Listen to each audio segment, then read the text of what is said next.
Secularism جو ہے وہ تفریق ہے دین کی، کہ جو احوال شخصیہ ہیں ان میں ہم دین کے اوپر چلیں گے، جو احوال اجتماعیہ ہیں ان میں تو جو لوگوں کی مرضی ہوگی، وہاں گویا کہ حاکمیت انسانی وہ تسلیم کی جاتی ہے۔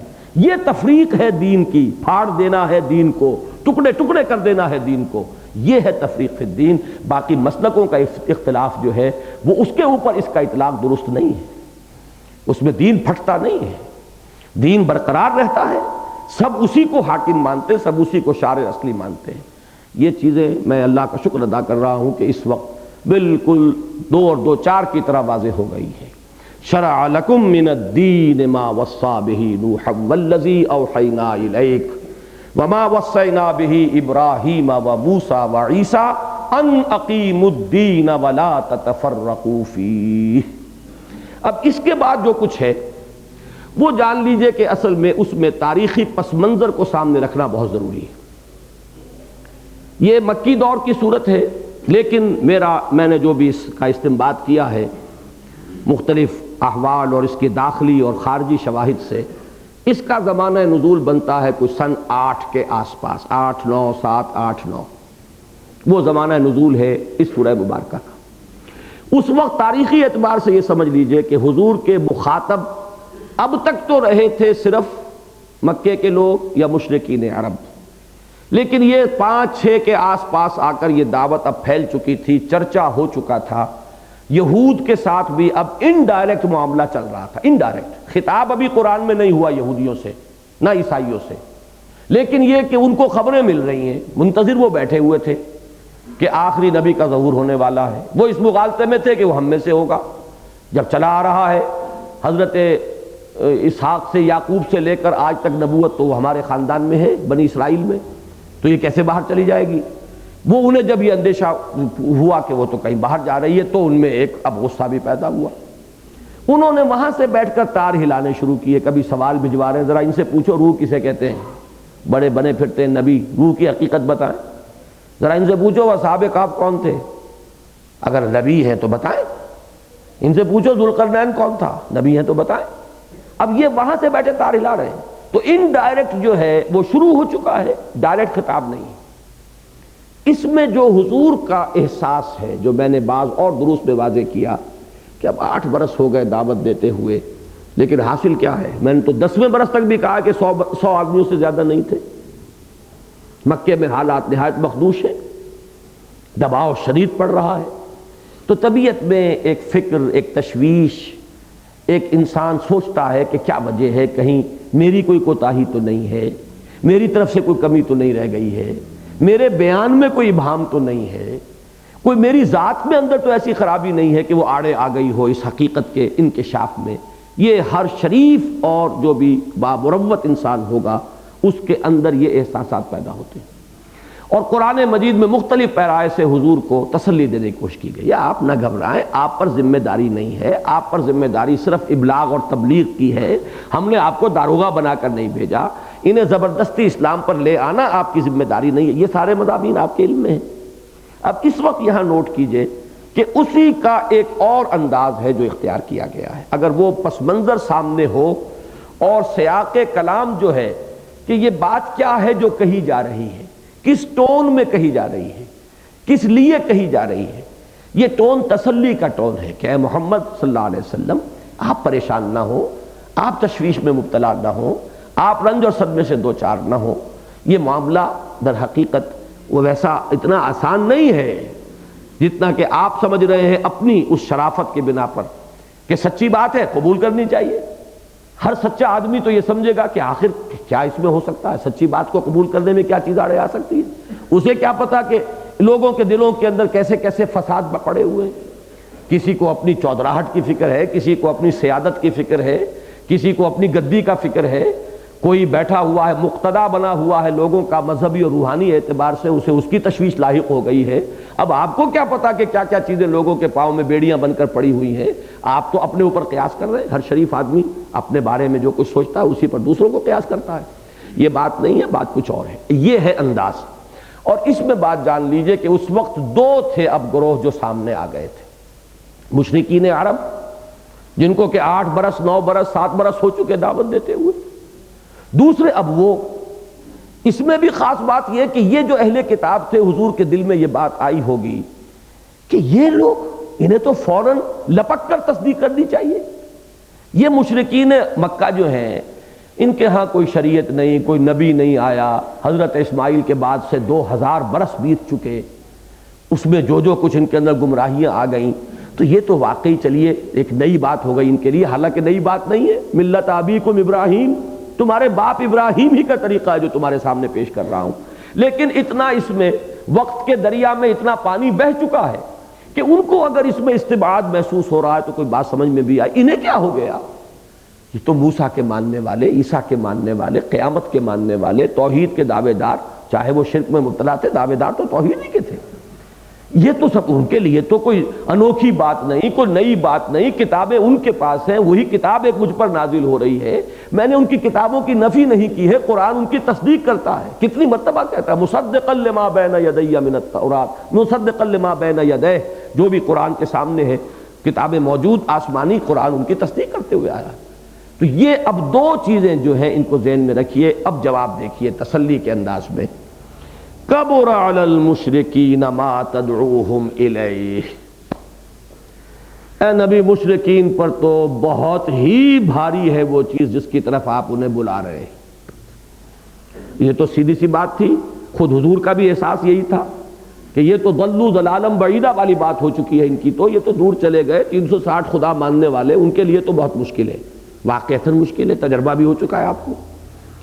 اب اس کے ضمن میں کبر علی المشرکین ما تدعوہم الیہ، کبر بہت بڑی ہے، بھاری ہے، مشکل ہے، آسان نہیں ہے. یہ کتنے ان میں ہوں گے جو اس بھاری پتھر کو چوم کر ہٹ جاتے ہوں گے. جی چاہتا ہوگا ایمان لے آئے. ولید بن مغیرہ کا ہے معاملہ کہ وہ بالکل آ جاتا تھا کہ جیسے کہ اب مانا کہ مانا، پھر واپس ہوتا تھا، پھر وہ جو ہے وہ جو بیڑیاں پڑی ہوئی ہیں پاؤں میں وہ پھر کھینچ لیتے تھے. تو یہ ان میں سے کتنے ہی ہیں کہ جو آتے ہیں پھر رہ جاتے ہیں، اس لیے کہ بہت بھاری پتھر ہے ان کے لیے. وہ بھاری پتھر کس اعتبار سے؟ ان کی سیادتیں، قیادتیں، چودراہٹیں، ان کی پریولیجز، ان کو جو مراعات حاصل ہیں، وہ سب کے سب ان کے پاؤں میں بیڑیاں بن کر پڑی ہوئی ہیں. پھر ان کی آبا پرستی، ان کی روایت پرستی، ان کے آبا و اجداد کا دین ہے، اس سب کو اس طرح چھوڑ کر کیسے چلے جائیں؟ تو آسان کام نہیں ہے محمد صلی اللہ علیہ وسلم.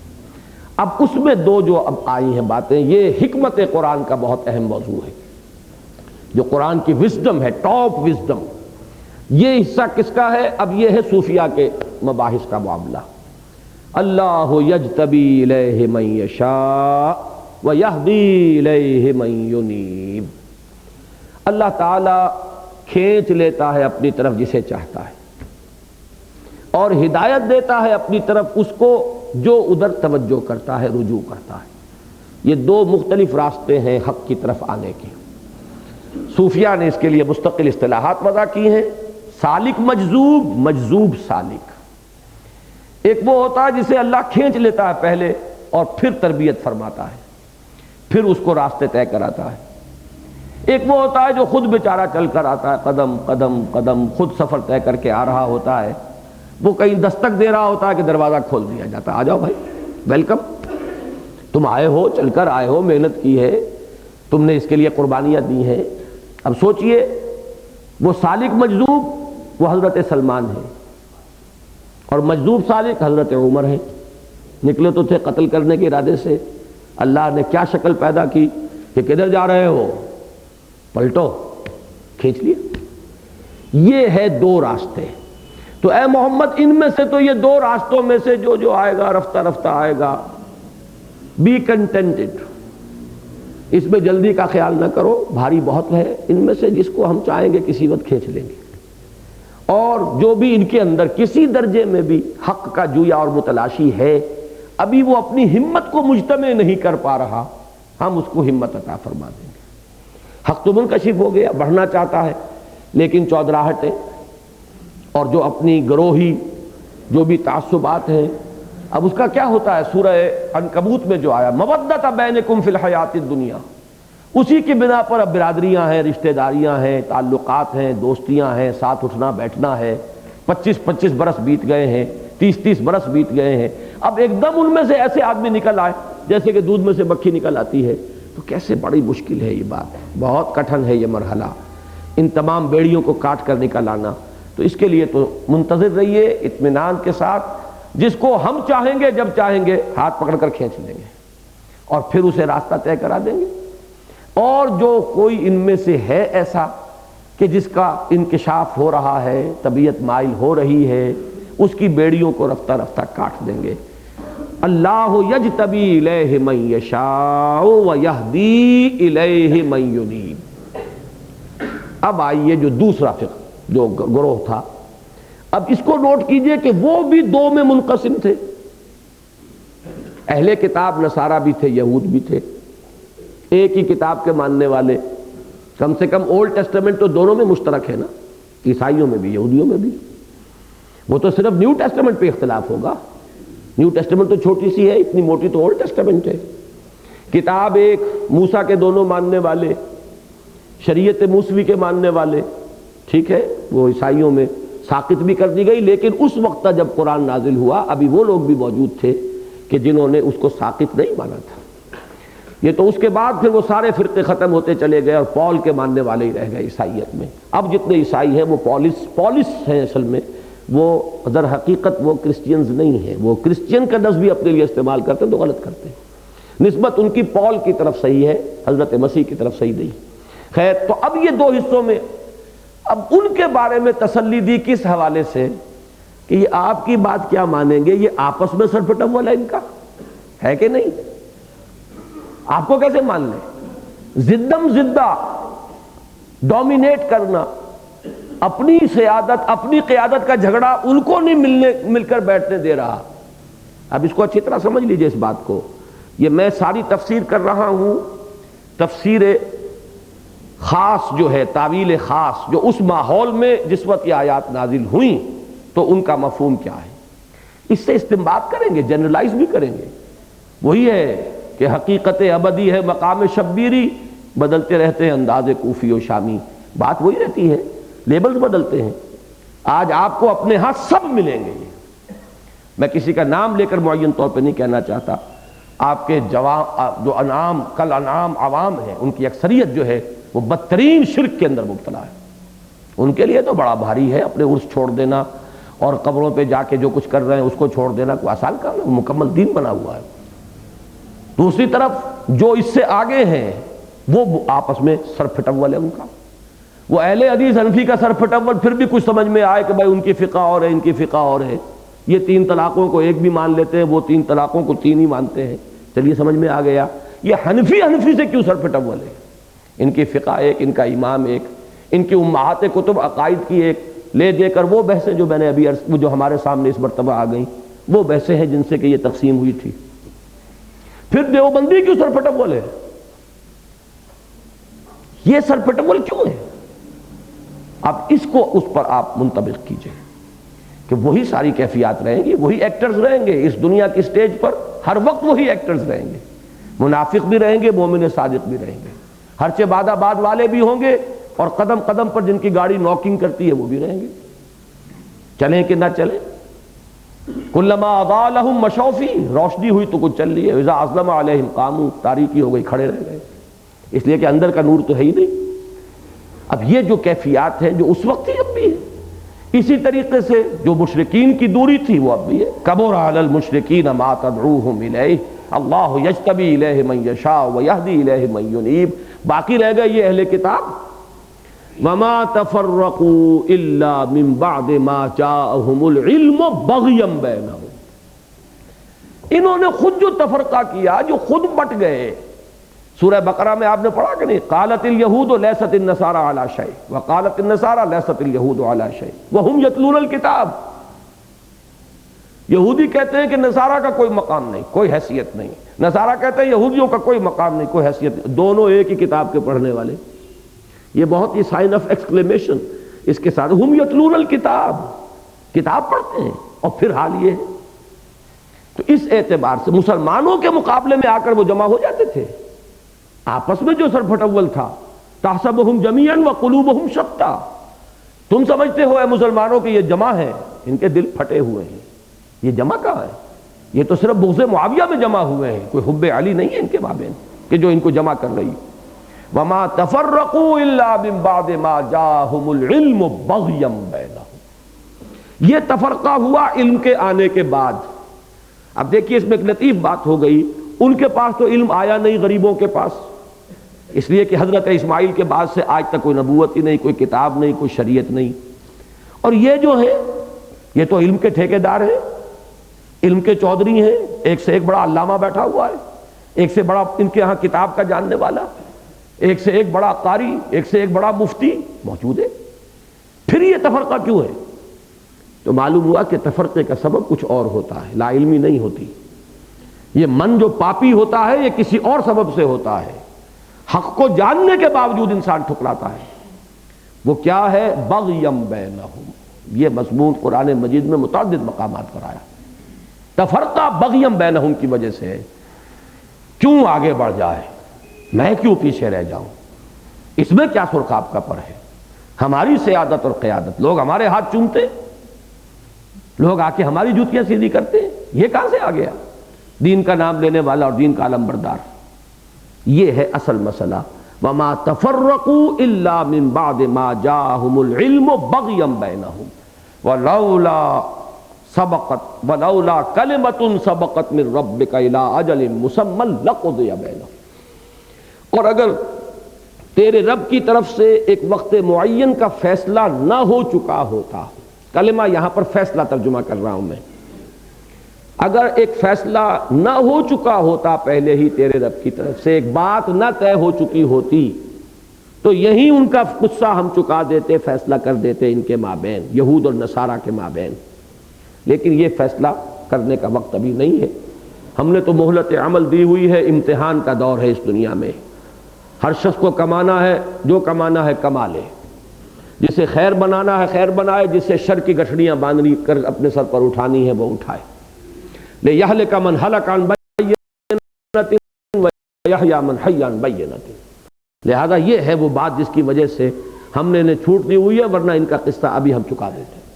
وَلَوْلَا كَلِمَةٌ سَبَقَتْ مِنْ رَبِّكَ إِلَىٰ أَجَلٍ مُّسَمًّى لَقُضِيَ بَيْنَهُمْ وَإِنَّ الَّذِينَ أُورِثُوا الْكِتَابَ مِنْ بَعْدِهِمْ لَفِي شَكٍّ مِّنْهُ مُرِيبٍ، اور وہ لوگ کہ جو ان کے بعد کتاب کے وارث ہوئے، وہ اس کے بارے میں، کتاب کے بارے میں ایک ایسے شک میں مبتلا ہیں کہ جو ان کے دلوں میں خلجان اور جو ان کے دلوں میں ایک الجھن پیدا کر رہا ہے۔ یہ ایک بہت اہم مضمون ہے۔ دیکھیے جیسے کہ اس اجتماع میں ہمارے سامنے بات آئی، شاہ اسماعیل شہید اور علامہ فضل حق خیر آبادی، خالص علمی ایک بحث کا آغاز ہو گیا، اس میں ابتذال کسی طرف سے نہیں تھا، علم، منطق، فلسفے کی تلواروں سے دونوں لڑ رہے تھے، اس کا نتیجہ 2 نسلوں کے بعد کیا نکلا، اور کتنی کثیر تعداد آج آپ کے جدید تعلیم یافتہ طبقے کی ہے وہ دین ہی سے برگشتہ ہو جاتا ہے۔ یہ ان مولویوں کا حال ہے، یہ ان چیزوں پر لڑتے ہیں، ان کا قرآن ایک، ان کا رسول ایک، ان کا کعبہ ایک، اور پھر ان کا سر پھٹول ہے، پھر کفر کے فتوے ہیں، پھر یہ ہے ان کا حال جو ہو رہا ہے، اس سے ایک نتیجہ کیا نکلے گا؟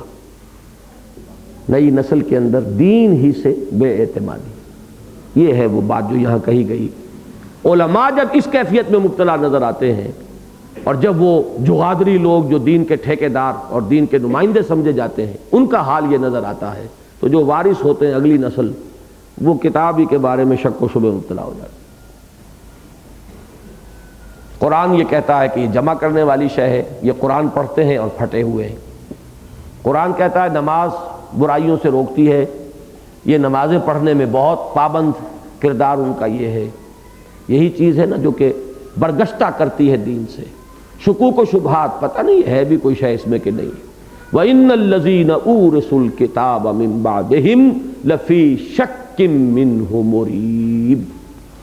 اب مطلب یہ کہ اے نبی جو آپ کے سامنے ہے، جو اہل کتاب، بس یہ نام کے اہل کتاب ہیں، ان سے آپ کوئی اچھی توقع نہ رکھیے، یہ تو لن ترضى عنك اليهود ولا النصارى حتى تتبع ملتهم، کبھی راضی نہیں ہوں گے آپ سے نہ یہود نہ نصارہ جب تک کہ آپ ان کی پیروی نہ کریں۔ سارا جھگڑا تو یہ، حتی تتبع ملتہ، یہ کبھی نہیں مانیں گے، کبھی راضی نہیں ہوں گے۔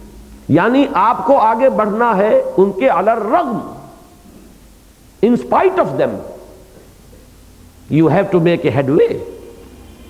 اس کے لیے ذہن تیار رہیے۔ دیکھیے نا، اگر آپ کوئی امید وابستہ کر لیں گے تو نا امیدی ہوگی، صدمہ ہوگا، اور اگر آپ امید پہلے ہی منقطع کر دیں تو صدمہ نہیں ہوگا۔ جب توقع ہی اٹھ گئی غالب، کیا کسی کا گلہ کرے کوئی؟ توقع ہو تو پھر غصہ بھی آتا ہے، اس کو تو یہ کرنا چاہیے تھا، اس نے یہ کیوں کیا؟ جب توقع ہی نہیں تو پھر صدمہ نہیں ہوگا، پھر اعصاب پر تناؤ نہیں آئے گا۔ تو یہ ہے اصل میں حضور کو دونوں گروہوں کے بارے میں بتا دیا۔ میں زیادہ تفصیل میں نہیں جانا چاہتا، اس کا انطباق اور اطلاق آپ خود کر سکتے ہیں، عاقل و بالغ لوگ ہیں آپ۔ اس میں یہ کہ ہر چیز کے ہجے کرنے ضروری نہیں ہوتے، اب آپ اس کو اطلاق کیجئے، اس کو سمجھیے۔ یہ ضرور ہے کہ یہ سارے کریکٹرز ہر دور میں موجود رہے ہیں، ہر دور میں موجود رہیں گے، اور ہمارا دور از نو ایکسیپشن، یہ کوئی استثنائی دور نہیں۔ اب چلیے اس حال میں کرنا کیا ہے؟ فَلِذَلِكَ فَادْعُ وَاسْتَقِمْ كَمَا أُمِرْتَ وَلَا تَتَّبِعْ أَهْوَاءَهُمْ۔ یہاں خطاب اب دیکھیے جمع کے صیغہ سے نہیں ہے، واحد سے آ گیا۔ وہ جمع تھا، ایک فعل امر آیا ہے، ایک فعل نہیں۔ اقیم الدین جمع کے صیغے میں ہے، یہ کام ایک آدمی کے کرنے کا نہیں ہے۔ وہی بات محمد الرسول اللہ والذین معہ، اس کام کے لیے مددگار درکار ہیں۔ من انصاری اللہ، نحن انصار اللہ۔ اب اس دیکھیں لطیف ترین چیزوں میں وہی بات آ رہی ہے، صیغہ کیوں بدل گیا؟ وہاں جمع کیوں ہے اور یہاں واحد کیوں آ گیا؟ اب یوں سمجھیے کہ یہ جو اب آ رہے ہیں احکام، یہ اصلاً حضور کے لیے ہیں، طبعاً کس کے لیے ہیں؟ جو بھی تا قیام قیامت امت محمد میں سے اٹھے گا اسی کام کو لے کر داعی کی حیثیت سے، اس داعی کو یہ ساری سچویشنز ہوں گی جن سے کنفرنٹیشن ہوگی۔ ان میں اس امت کے مشرکین بھی ہوں گے، اس میں اس امت کے یہودی بھی ہوں گے، اس میں اس امت کے نصارہ بھی ہوں گے۔ وہ اس امت کے ہوں گے، ایڈیشن مختلف ہے، چیزیں ساری موجود ہوں گی۔ وہی ہوگا جو وہاں ہوا، خون کے پیاسے ہوں گے یہ سب سے زیادہ۔ لَتَجِدَنَّ، جو تم پاؤ گے، اشد الناس عداوتاً، تمام لوگوں میں سب سے زیادہ شدید دشمن کون ہے محمد کے اور اس دین کے؟ یہودی۔ حالانکہ قریب ترین ان کو ہونا چاہیے تھا، ان کے ہاں علم کا چرچا تھا، ان کے ہاں فقہا تھے، ان کے ہاں عالم تھے، ان کے قاضی تھے، ان کی مدینے میں ان کی عدالتیں تھیں، شرعی عدالتیں، لیکن وہ بدترین دشمن وہ ہوئے، آج تک ہیں۔ تو ان حقائق کو اچھی طرح سمجھنا چاہیے۔ تو یہاں اب جو ہے یہ اصلاً یہاں کس سے خطاب ہے؟ محمد رسول اللہ سے، یہ صیغہ واحد ہے۔ طبعاً یہ خطاب کس سے ہے؟ جو بھی شخص کبھی تا قیام قیامت کھڑا ہوگا امت محمد میں سے صلی اللہ علیہ وسلم ایک داعی کی حیثیت سے، اسی کام کا بیڑا اٹھا کر کسے باشد۔ وہ کیا خطاب ہے؟ فَلِذَلِكَ فَادْعُ، تو اسی کی دعوت دیتے رہو۔ لذالکہ کا کوئی شخص بتائے کہ کون سا اس کا ہوگا مشار علیہ۔ ذالکہ کیا ہے؟ اس میں اشارہ، مشار علیہ کیا ہے؟ ان اقیم الدین۔ آپ کم پر سودا نہ کیجیے گا۔ دیکھیے اس کے جو نظائر ہیں قرآن مجید میں، کہیں آپ دباؤ سے متاثر ہو کر مداہنت اختیار کر لیں۔ سورہ نون میں فرما دیا تھا وَدُّوا لَوْ تُدْهِنُوا فَيُدْهِنُونَ فَلَا تُطِعِ الْمُكَذِّبِينَ۔ اے نبی آپ ان جھٹلانے والوں کی باتوں میں نہ آئیے، یہ تو چاہتے ہیں کہ آپ ذرا ڈھیلے پڑیں تو یہ بھی ڈھیلے ہو جائیں۔ They have tested your mettle، وہ پوری طرح دیکھ چکے ہیں ٹھوک بجا کر آپ کو کہ آپ جھکنے والے نہیں ہیں، اور کسی پرسیکیوشن سے اور کسی لالچ سے آپ کو جھکایا نہیں جا سکتا۔ لہٰذا اب کوئی وہ کوشش کریں گے کہ کوئی معاہدہ ہو جائے، کوئی لے دے کر صلح ہو جائے، کچھ تو آپ کو کھسکائیں اپنے مقام سے، یہ پوری کوشش کریں گے۔ فَلَا تُطِعِ الْمُكَذِّبِينَ وَدُّوا لَوْ تُدْهِنُوا فَيُدْهِنُونَ۔ یہی کہا سورہ بنی اسرائیل میں کہ اے نبی وَإِن كَادُوا لَيَفْتِنُونَكَ عَنِ الَّذِي أَوْحَيْنَا إِلَيْكَ لِتَفْتَرِيَ عَلَيْنَا غَيْرَهُ وَإِذًا لَاتَّخَذُوكَ خَلِيلًا۔ یہ تو تلے ہوئے اس پر کہ آپ کو بچلا دیں کہ کوئی چیز ذرا آپ چھوڑ دیں قرآن میں سے، کچھ کم پر کوئی مصالحت کر لیں، کچھ گیو اینڈ ٹیک کا معاملہ کر لیں۔ اذا لاتخذوک خلیلا، اگر آپ یہ کر دیں تو وہ آپ کو دوست بنا لیں گے، جھگڑا ختم۔ لڑائی تو اس قرآن سے ہے، لڑائی آپ سے تو شخصی لڑائی نہیں ہے ان کی۔ وَلَوْلَا أَن ثَبَّتْنَاكَ لَقَدْ كِدتَّ تَرْكَنُ إِلَيْهِمْ شَيْئًا قَلِيلًا، اور اگر ہم نے ہی آپ کو جمائے نہ رکھا ہوتا تو کوئی عجب نہیں تھا کہ آپ ان کی طرف اسی درجے میں جھک ہی جاتے، اور اگر ایسا ہو جاتا اذا لَأَذَقْنَاكَ ضِعْفَ الْحَيَاةِ وَضِعْفَ الْمَمَاتِ، پھر ہم دوہری سزا دیتے دنیا کی اور دوہری دیتے موت کی۔ کس کو؟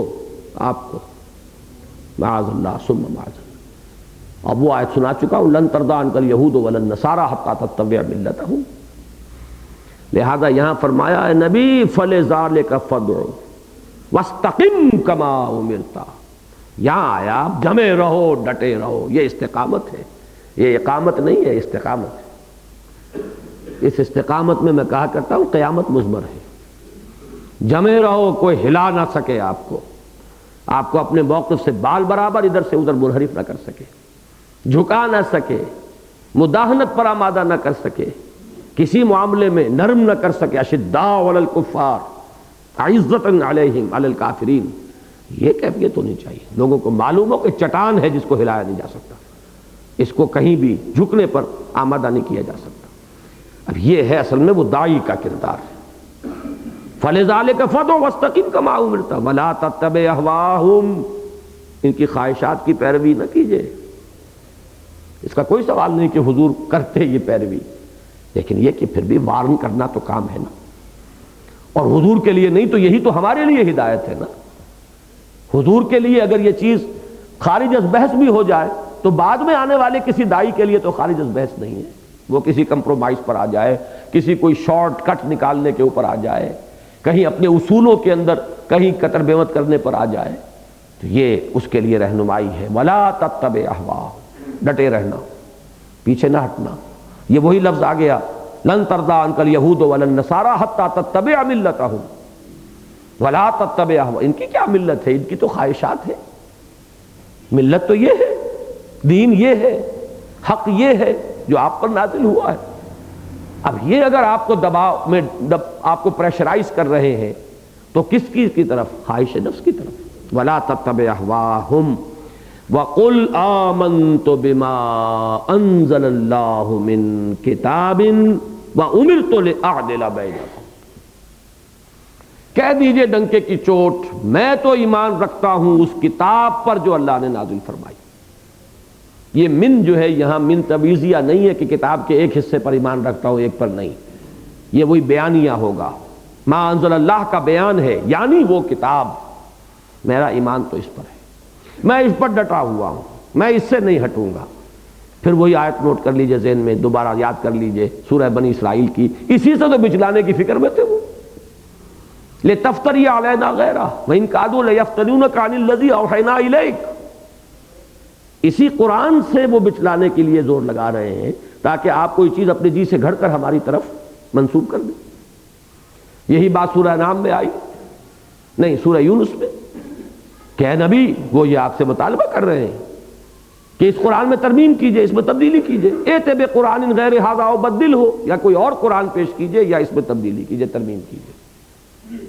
قل ما اکون لی ما یکون لی ان ابدلہ من تلقاء نفسی، کہہ دیجئے کہ میرے لیے ہرگز ممکن نہیں ہے کہ میں اسے اپنے جی سے اس میں کوئی ترمیم کر دوں، کوئی تبدیلی کر دوں۔ ان اتبع الا ما یوحی الی، میں تو خود پیروی کرتا ہوں اس کی جو مجھ پر نازل کیا جا رہا ہے، میں تو خود پابند ہوں، میں تو خود عبد ہوں، معبود تو نہیں ہوں، میں حاکم تو نہیں ہوں، میں تو اللہ کا محکوم ہوں، لہذا میں تو خود پابند ہوں، ترمیم کیسے کروں گا؟ وہی بات یہاں ہے، قل آمنت بما انزل اللہ من کتاب، کہہ دیجئے میرا ایمان پختہ یقین ہے اس پر جو اللہ نے نازل فرمایا، یعنی کتاب، اللہ کی کتاب۔ البتہ اس کتاب میں یہاں شامل ہو جائیں گے قرآن بھی، تورات بھی، جو اس کا صحیح حصہ ہے اس میں شامل ہے، یہ مہیمن ہے اس کا۔ باقی یہ کہ جو کتابیں نازل ہوئی ہیں وہ سب پر ایمان ہے ہمارا۔ والذین یؤمنون بما انزل الیک وما انزل من قبلک وبالآخرۃ هم یوقنون وَأُمِرْتُ لِأَعْدِلَ بَيْنَكُمْ، اور مجھے یہ حکم ہوا ہے کہ تمہارے مابین عدل کروں۔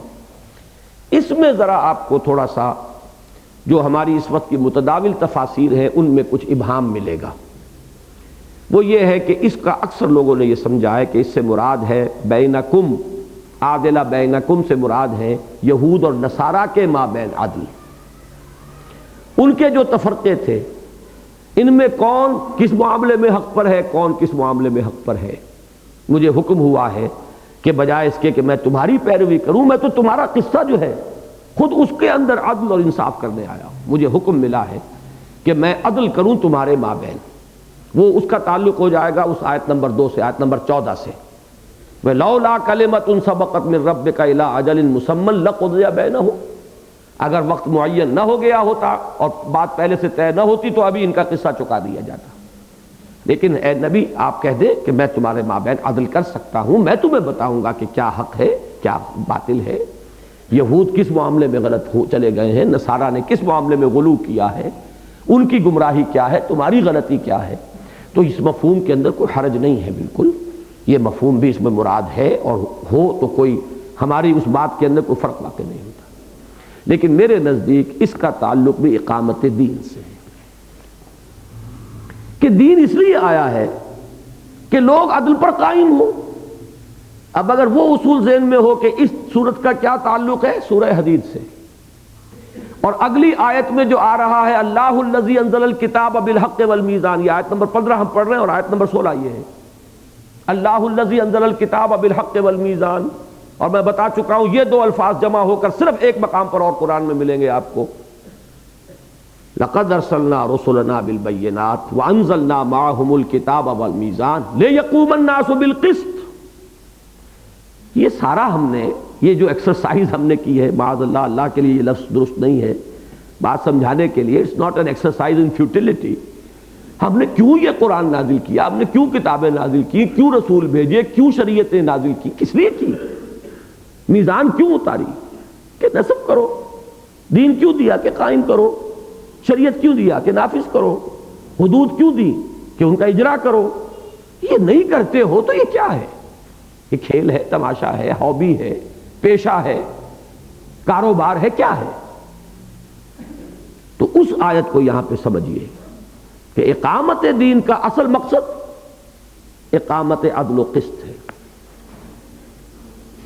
تاکہ لوگ عدل پر کاربند ہوں، لیقوم الناس بالقسط۔ اور اگر کوئی اس میں آڑے آتا ہے تو بگڑے تگڑوں کا علاج ہم نے تلوار اتاری ہوئی ہے۔ وَأَنزَلْنَا الْحَدِيدَ فِيهِ بَأْسٌ شَدِيدٌ وَمَنَافِعُ لِلنَّاسِ وَلِيَعْلَمَ اللَّهُ مَن يَنصُرُهُ وَرُسُلَهُ بِالْغَيْبِ إِنَّ اللَّهَ قَوِيٌّ عَزِيزٌ۔ اس آیت کو یہاں مندرج مانیے، اُمِرْتُ لِأَعْدِلَ بَيْنَ، یہ عدل صرف نصارہ اور یہود کے مابین نہیں ہے، یہ عدل تو ہے طبقات کے مابین، یہ عدل ہے مرد اور عورت کے مابین، یہ عدل ہے جماعت اور فرد کے مابین، یہ عدل ہے اجتماعیت اور انفرادیت کے مابین، یہ عدل ہے سرمایہ اور محنت کے مابین، یہ عدل ہے حکومت اور شہریوں کے مابین۔ ہر اعتبار سے عدل اور توازن اور میزان کا نصب کرنا اور عدل و قسط کے نظام کو قائم کرنا، اس کے لیے آئے ہیں محمد الرسول اللہ۔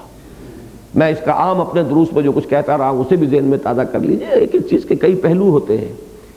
تم مجھے واعظ نہ سمجھو، میں عدل قائم کرنے کے لیے آیا ہوں۔ یہ بیسک ڈفرنس ہوتا ہے۔ واعظ کہنے والا واعظ کہتا ہے، لفاظی کے جوہر دکھاتا ہے، اپنے اسلوب بیان کے لوگوں کو نظارہ کراتا ہے، اور پھر وہ اپنا راستہ لیتا ہے، کچھ دعوت وغیرہ کھاتا ہے، کچھ مٹھی چپی کراتا ہے، کچھ جو ہے ہار پڑھتے ہیں، اگلی سوا اگلی منزل وہاں جا کے باز فرمائیں گے۔ وہ یہ نہیں کہتے کہ ٹھیک ہو جاؤ، یہ کہیں گے تو کون حلوہ کھلائے گا، کون نذرانے پیش کرے گا؟ یہ فرق ہے بیسک۔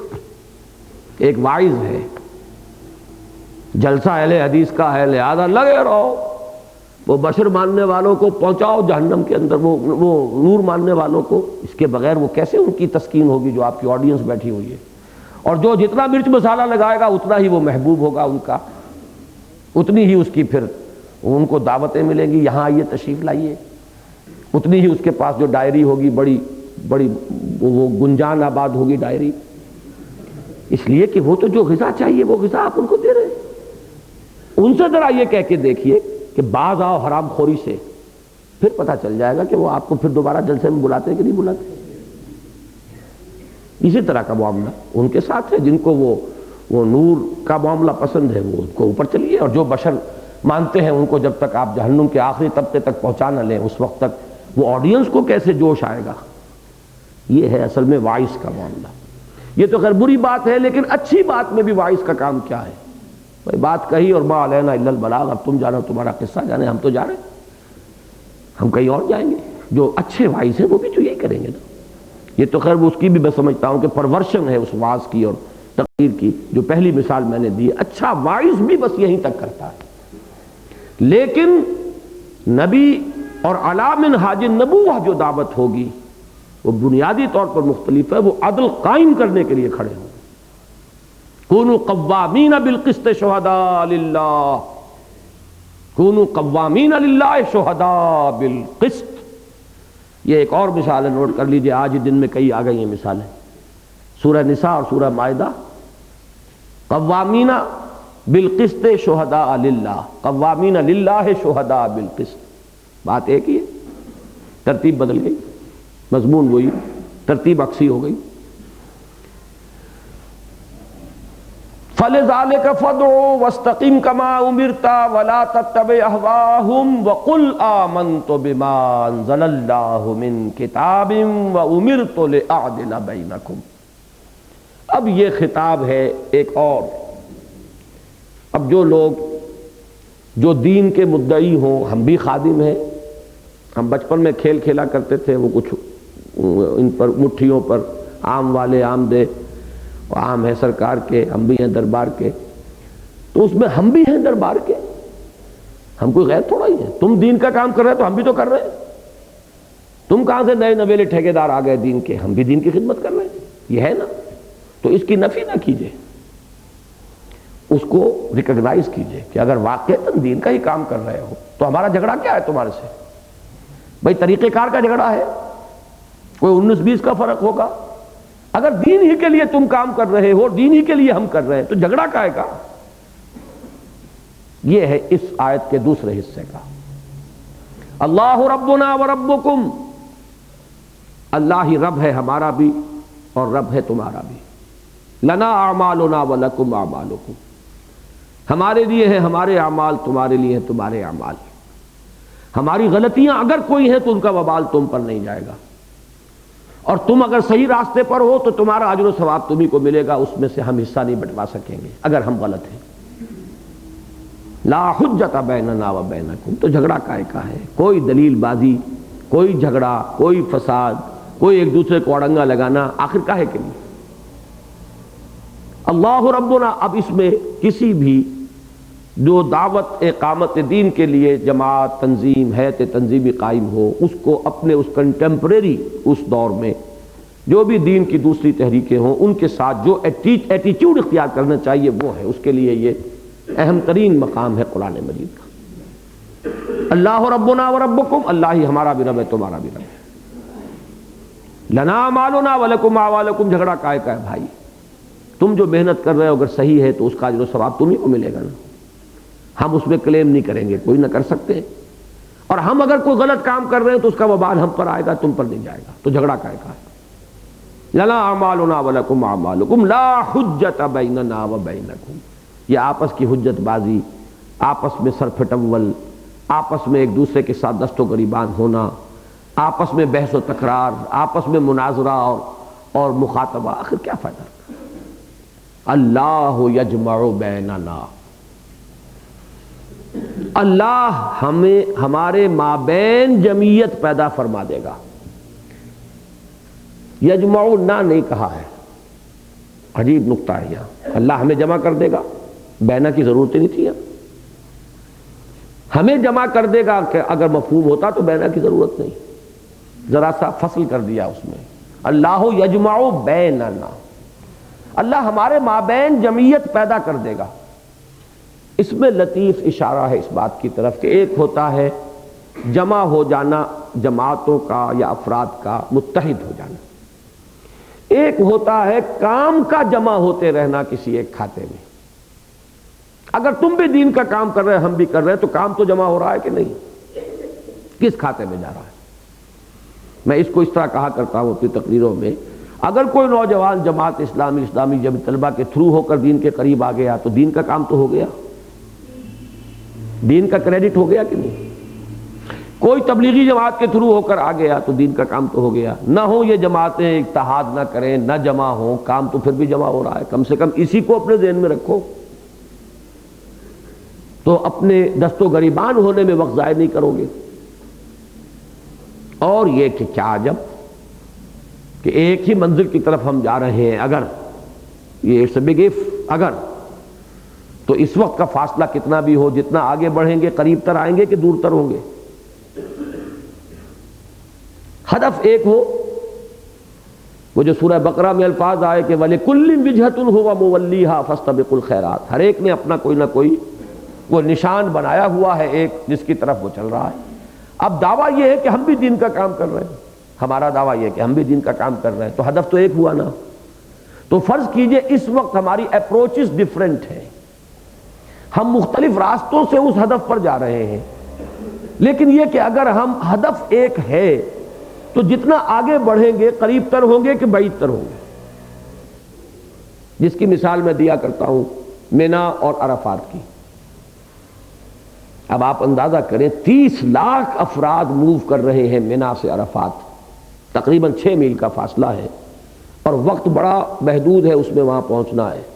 جو رہ گیا اس کا حج ہی رہ گیا، الحج علی عرفہ، حج تو نام ہی عرفہ کا ہے، کوئی اور چیز رہ جائے اس کی تلافی ہو سکتی ہے، عرفہ کا وقوف نہیں ہے تو حج ہی نہیں ہوا۔ کیا اس وقت قیامت ہوتی ہے؟ یہی وجہ ہے کہ اب انہوں نے 6 8 سڑکیں بنا دی ہیں، سڑکیں مختلف راستوں سے جا رہی ہیں، کوئی اس پہاڑ کے ادھر سے جا رہی ہے، کوئی اس پہاڑ کے ادھر سے جا رہی ہے، وہ اس پل کے نیچے سے نکل رہی ہے، وہ اس پل، بے شمار راستے۔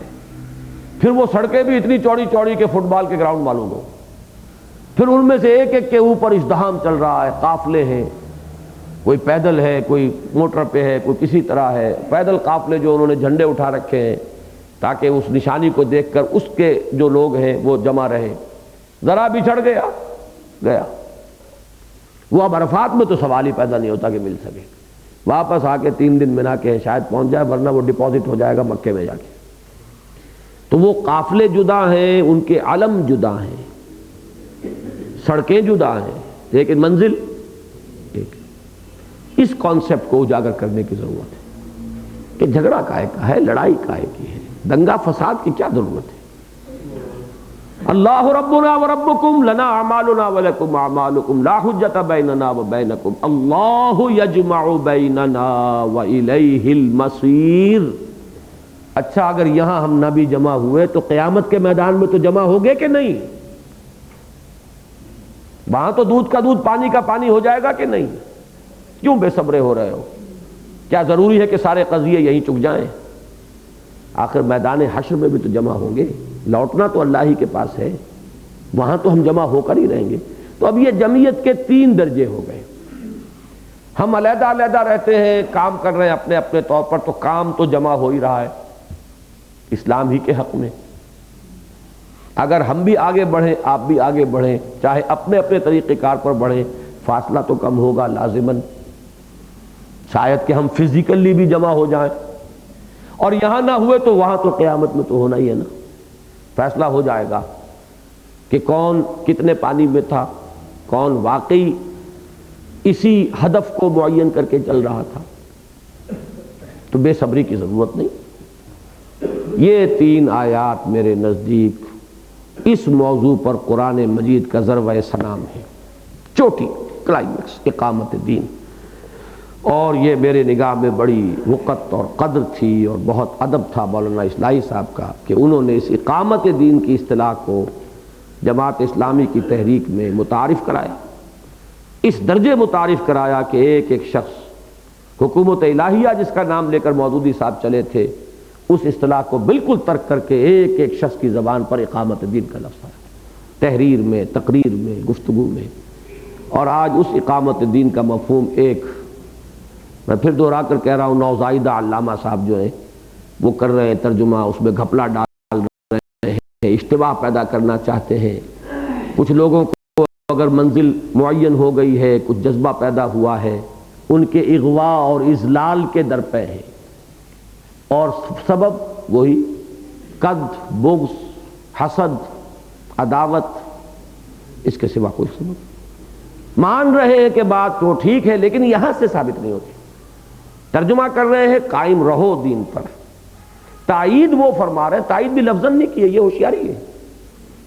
صرف یہ ہے کہ اجمالی سا اس کے اوپر بڑا اچھا کام انہوں نے کیا ہے، وہ ایک اس کو لکھ دیا، اس کا مطلب تو یہ کہ اس پورے کی تائید ہو گئی، جبکہ اس کا ترجمہ خود اپنی پوری تفسیر میں کیا قائم کرو دین کو، قائم رکھو دین کو، قائم رہو دین پر نہیں کیا کہیں بھی. یہ ہے حال کہ خود بدلتے نہیں، قرآن کو بدل دیتے ہیں، ہوئے کس درجہ فقیہان حرم بے توفیق. اب جو دو آیات تھیں اس کے ساتھ الی قولہ تعالیٰ کے اضافے کے ساتھ جو میں نے پڑھی تھیں وہ بھی پڑھ لیجئے.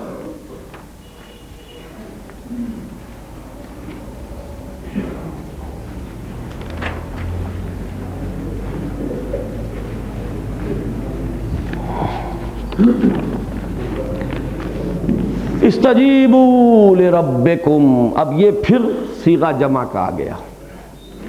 ایک اہم بات ہے، نوٹ کر لیجئے، 53 آیات پر مشتمل ایک سورہ مبارکہ جو 5 رکوعوں میں منقسم ہے، اس میں فعل امر جمع کے صیغے میں صرف یہ 2 مقامات پر ہیں. وہ 4 صیغے آئے ہیں حضور کے لیے، 3 امر 1 نہیں. فلذالک فادعو ایک امر، واستقم دوسرا امر، ولا تتبع پہلا نہیں، وقل تیسرا امر. 3 امر 1 نہیں، لیکن وہ واحد کے صیغے سے آئے. مخاطب کون ہے؟ اولا حقیقتاً اصلا محمد رسول اللہ، طبعا ضمناً جو بھی کوئی اس میدان میں دعوت دین کے میدان میں کھڑا. اچھا، جمع کے صیغے میں امت یا مسلمان، ان کے لیے صرف 1 امر 1 نہیں آیا ہے ابھی تک پوری صورت میں. اقیم الدین کے سوا کوئی حکم نہیں اس قرآن میں، اس صورت میں. 53 آیات، 4 رکوع کے 5 ہے غالب، 5 رکوع، 1 امر 1 نہیں آیا تھا. اقیم الدین ولا تتفرقوا فیہ. اب اس کا تعلق اس سے ہے. اس کو عربی اگر آپ لوگ تھوڑی سی پڑھ رہے ہیں ابتدائی، تو حروف تہجی سے بڑھ کر کلمات وجود میں آتے ہیں. کلمات سے کلام تالیف پاتا ہے. کلام کی 2 بنیادی قسمیں، خبریہ، انشائیہ. خبریہ کی 2 قسمیں، اسمیہ، فعلیہ. یہ پوری صورت جو ہے وہ خبریہ ہے. انشائیہ کلام اس پوری صورت میں یا تو 1 امر 1 نہیں اور 1 پھر امر جمع کے صیغے سے، 3 امر اور 1 نہیں حضور کے لیے واحد کے صیغے سے. یہ کل انشائیہ کلام ہے اس صورت میں، سارا کلام خبریہ ہے. لہذا استجیبوا لربکم، اس کا تعلق کس سے ہے؟ ان اقیموا الدین ولا تتفرقوا فیہ. یہ ہے وہ قول، یہ ہے وہ پکار، یہ ہے وہ ذمہ داری جو عائد کی گئی. اب فرمایا لبیک کہو اپنے رب کی پکار پر، قبول کرو اپنے رب کی دعوت کو. استجابت اجابت کے دونوں معنی ایک ہیں. اللہ پکار رہا ہے، آؤ لبیک کہو، آغاز کرو، بسم اللہ کرو، کھڑے نہ رہو، گو مگو میں نہ رہو، تذبذب میں نہ رہو، تاخیر نہ کرو، تعویق میں نہ ڈالو معاملے کو. یہی تاخیر اور تعویق تباہ کن ہے. الم یعن للذین آمنوا ان تخشع قلوبہم لذکر اللہ وما نزل من الحق. کس چیز کے انتظار کر رہے ہو؟ استجیبوا لربکم، قدم بڑھاؤ، دعوت قبول کرو، لبیک کہو اپنے رب کی پکار پر. دیکھیے اس میں کہیں نہیں آیا کہ نماز پڑھو، اس میں کہیں نہیں آیا کہ روزہ رکھو، اس میں کہیں نہیں آیا کہ زکوٰۃ دو، اس میں کہیں نہیں آیا کہ حج کرو. یہاں استجیبوا کے معنی کیا ہے؟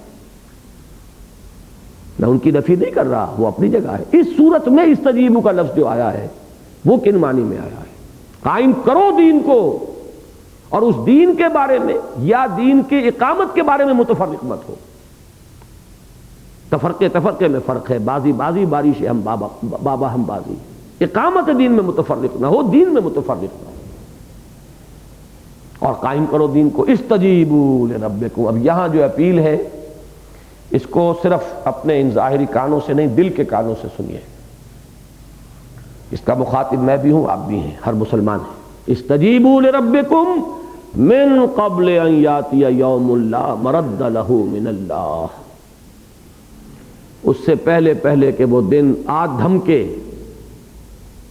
یہاں ترکیب یوں ہے ان یاتی یوم من اللہ لا مرد لہ، لیکن ایک ردم ہوتا ہے قرآن کا، اس کی اپنی ایک موسیقی ہے جس میں الفاظ کا تقدیم و تاخیر کا معاملہ ہو جاتا ہے، اس ردم کے لحاظ سے ترکیب نبی کیا ہے؟ من قبل ان یاتی یوم من اللہ ما لا مرد لہ، اللہ کی طرف سے، اللہ کے حکم سے وہ دن آ دھمکے کہ جس کا لوٹانے والا پھر کوئی نہیں۔ لیکن یہ کہ اس ردم کی وجہ سے من قبل ان یاتی یوم لا مرد لہ من اللہ، وہ دن آ جائے گا تو لوٹایا نہیں جائے گا، وہ جو سورہ منافقون کی آخری آیت ہے، وَأَنفِقُوا مِمَّا رَزَقْنَاكُم مِّن قَبْلِ أَن يَأْتِيَ يَوْمٌ يَأْتِيَ أَحَدَكُمُ الْمَوْتُ فَيَقُولُ رَبِّ لَوْلَا أَخَّرْتَنِي إِلَىٰ أَجَلٍ قَرِيبٍ فَأَصَّدَّقَ وَأَكُن مِّنَ الصَّالِحِينَ وَلَن يُؤَخِّرَ اللَّهُ نَفْسًا إِذَا جَاءَ أَجَلُهَا وَاللَّهُ خَبِيرٌ بِمَا تَعْمَلُونَ۔ اس دن کا لوٹانے والا کوئی نہیں۔ یہ دن پھر سمجھ لیجئے یہ قیامت کا دن ہے، لیکن قیامت صغریٰ ہماری موت، قیامت کبریٰ وہ جس کو ہم یوم قیامت کہتے ہیں، یہ دونوں یہاں مراد ہیں۔ من قبل ان یاتی یوم لا مرد لہ من اللہ ما لکم من ملجأ یومئذ وما لکم من نکیر، نہیں ہوگا تمہارے لیے اس دن کوئی ملجا، کوئی ماوا، کوئی ٹھکانہ، کوئی پناہ گاہ، کوئی جائے فرار۔ ملجا کہتے ہیں جہاں آدمی جا کر کسی کی پناہ لے لیتا ہے۔ ایک معصورہ دعا میں بڑے عجیب الفاظ آئے ہیں، اس کا نقشہ کبھی آپ نے بھی دیکھا ہوگا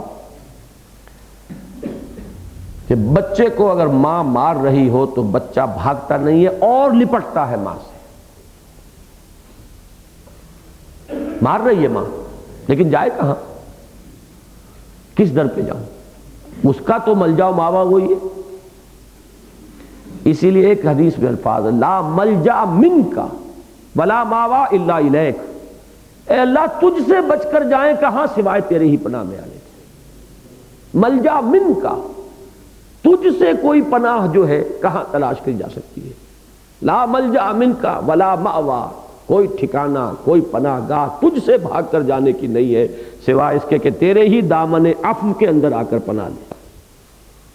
نہ کہیں جہاں میں امان ملی، جو امان ملی تو کہاں ملی، میرے جرم خانہ خراب کو تیرے عفو بندہ نواز میں، کہاں جاؤں، کس دروازے پہ جاؤں، کسے دستک دوں، کوئی ہے ہی نہیں۔ تو یہ ہے وہ لا مرد لہ من اللہ ما لکم من ملجأ یومئذ، اس دن کوئی ٹھکانہ نہیں۔ آج بھی نہیں ہے، لیکن آج سراب نظر آتے ہیں، کچھ سراب نظر آ رہے ہیں، کچھ تم نے خامخواہ جی سے گھڑ لیے ہیں، کوئی شفاعت باطلہ کے تصورات ہیں، کوئی تم نے اور چیزوں کو اپنے ذہنوں کے اندر پناہ گاہیں بنایا ہوا ہے۔ اس روز کھل جائے گا لا ملجأ یومئذ ما لکم من ملجأ یومئذ وما لکم من نکیر۔ نکیر یہاں پر مراد ہے یہ نکیر کرنا، کسی سے پوچھ گچھ کرنا، جیسے کہ آپ کا کوئی پڑوسی قید میں چلا گیا، تھانے چلا گیا، تو آپ جا کر پوچھتے ہیں بھائی کیوں پکڑا ہے اس کو، کیا مسئلہ ہے، کیا معاملہ ہے، تو تمہارا کوئی پوچھنے والا تک نہیں ہوگا اس دن۔ کون پوچھے گا؟ یہ ہوتا ہے نقشہ جو ٹوٹلیٹیرین سٹیٹس ہوتی ہیں جہاں بڑا استبداد ہوتا ہے، وہاں اگر کسی کے بھائی کو پکڑ کر لے گئے تو وہ کہتے ہیں بھائی کوئی نہیں جاتے پوچھتے، ہم نہیں پوچھتے، جو پوچھنے آئے گا اسے بھی دھر لیں گے، آؤ۔ سعودی عرب کے بارے میں میں نے سنا ہے، واللہ عالم صحیح ہے کہ غلط، کہ وہاں کو جا کے پوچھتا نہیں، جو غائب ہو گیا ہو گیا، جو پوچھنے والا جائے گا وہ بھی مشکوک ہو جائے گا، اس کو بھی پکڑ کے دھر لیں گے۔ تو یہ ہے وہ تصور، ما لکم من ملجأ یومئذ وما لکم من نکیر، تمہارے حق میں کوئی کچھ کہنے والا، کوئی باز پرس کرنے والا، کوئی پوچھ تاچھ کرنے والا بھی نہیں ہوگا۔ فَإِنْ أَعْرَضُوا، اب خطاب کس سے ہو رہا ہے؟ فَمَا أَرْسَلْنَاكَ عَلَيْهِمْ حَفِيظًا، اے نبی اگر یہ سب کچھ سن کر پی جائیں، ہضم کر جائیں، ٹس سے مس نہ ہو، زمیں جنبت نہ جنبت گل محمد، تو بھی آپ ملول نہ ہو، غمگین نہ ہو۔ ہم نے آپ کو ان پر نگران بنا کر نہیں بھیجا، ہم نے آپ کو ان کا ذمہ دار بنا کر نہیں بھیجا، ان کو اپنی جواب دہی خود کرنی ہوگی، آپ ان کی طرف سے مسئول نہیں ہیں۔ فَإِنْ أَعْرَضُوا فَمَا أَرْسَلْنَاكَ عَلَيْهِمْ حَفِيظًا إِنْ عَلَيْكَ إِلَّا الْبَلَاغُ، نہیں ہے آپ پر سوائے پہنچا دینے کی ذمہ داری۔ آپ نے پہنچا دیا، حق ادا کر دیا، آپ بری ہیں۔ کوئی مانے گا اپنے لیے، نہیں مانے گا اپنے لیے۔ جس نے خیر کمایا اپنے لیے، شر بنایا اپنے لیے۔ لہا ما کسبت وعلیہا ما اکتسبت۔ ہاں اگر ابلاغ کا حق ادا آپ نہ کریں تو آپ ملزم ہوں گے، اغلاق کا حق ادا کر دیا آپ بری ہیں۔ اب ہر شخص کا اپنا معاملہ ہے، وہ اللہ کے ہاں خود جواب دہی کرے گا۔ فَإِنْ أَعْرَضُوا فَمَا أَرْسَلْنَاكَ عَلَيْهِمْ حَفِيظًا إِنْ عَلَيْكَ إِلَّا الْبَلَاغُ وَإِنَّا إِذَا أَذَقْنَا الْإِنسَانَ مِنَّا رَحْمَةً فَرِحَ بِهَا۔ اصل سبب کیا ہے اعراض کا؟ کیوں آدمی نہیں آتا؟ وہی دنیا کی نعمتوں اور دنیا کی تکالیف کے بارے میں ایک غلط تصور ذہن میں بیٹھا ہوا ہے۔